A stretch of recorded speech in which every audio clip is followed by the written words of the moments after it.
গায়রত কাকে বলে জানেন? বুঝেন গায়রত কি জিনিস?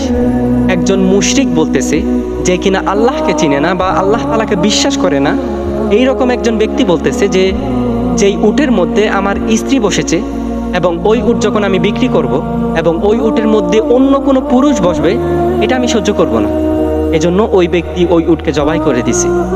একজন সাহাবী বলতেছে যে ইয়া রাসূলুল্লাহ, যদি আমি কখনো আমার স্ত্রীর সাথে অন্য কোনো পুরুষকে দেখি, আমি তাকে হত্যা করে ফেলবো। তখন সাহাবীরা সবাই আশ্চর্য হয়ে গেল।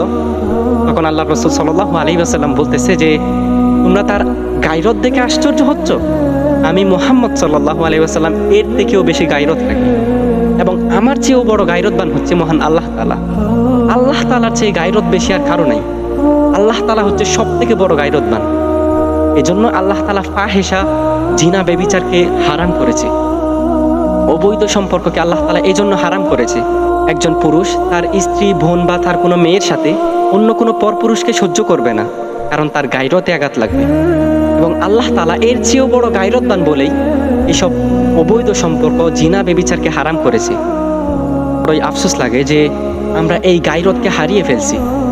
আমরা নিজেদের গায়রতকে পিছনে ফেলে আধুনিকতার নামে নষ্টামির দিকে ছুটতেছি।